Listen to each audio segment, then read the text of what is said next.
ಬದುಕು ಕದನದ ತೆರನೆ ನೋಡೆ ಲೀಲೆಯ ಕದನ. ನಮ್ಮ ಜೀವನ ಅನ್ನೋದು ಒಂದು ರೀತಿ ಲೀಲೆ ಇದ್ದಂತೆ ಅಂತ. ಅಂದರೆ ನಾವು ಎಲ್ಲ ಒಂದು ರೀತಿ ಸಂಘರ್ಷ ಮಾಡ್ತಾ ಇರ್ತೀವಿ. ಪ್ರತಿ ದಿವಸನೂ ಒಂದಲ್ಲ ಒಂದು ರೀತಿ ಯುದ್ಧವನ್ನು ನಾವು ಹೋರಾಟ ಮಾಡ್ತಾನೆ ಇರ್ತೀವಿ. ಅದು ಲೀಲೆ ಯಾವ ರೀತಿ ಇದೆ ಮುಂದಕ್ಕೆ ನೋಡಿ. ಮೊದಲು ಮುಗಿವುಗಳಿರದ ಚಿತ್ರಲೀಲೆಯದು. ಎಷ್ಟು ಚೆನ್ನಾಗಿದೆ ಅಲ್ಲ, ಚಿತ್ರಲೀಲೆ ಅಂತ ಹೇಳ್ತಾ ಇದ್ದಾರೆ. ಅಂದರೆ ಈ ಬದುಕು ಅನ್ನೋ ಕದನಕ್ಕೆ ಒಂದು ರೀತಿ ಎಂಡ್ಲೆಸ್ ಅಂತ ಹೇಳ್ತಾ ಇದ್ದಾರೆ. ಇದಕ್ಕೆ ಬಿಗಿನಿಂಗು ಇಲ್ಲ ಎಂಡೂ ಇಲ್ಲ. ನಾವು ಹುಟ್ಟಿದಾಗಿಂದ ಶುರು ಆಗುತ್ತೆ, ಆದರೆ ಅದು ಯಾವಾಗ ಮುಗಿಯುತ್ತೆ ಅಂತ ನಮಗೆ ಗೊತ್ತಿರಲ್ಲ.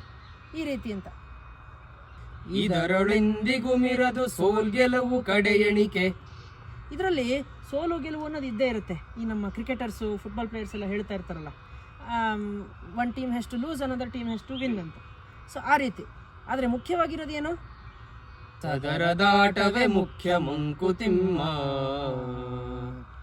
ಫುಲ್ಲು ಗಮ್ಮತ್ತು ಮಾಡಬೇಕು ಆಟದಲ್ಲಿ, ಅದೇ ಮುಖ್ಯ. At the end of the day ಖುಷಿಯಾಗಿರ್ಬೇಕು. ಅದರಿಂದ ಎಂತ ಅದ್ಭುತ. ನಮಸ್ಕಾರಗಳು.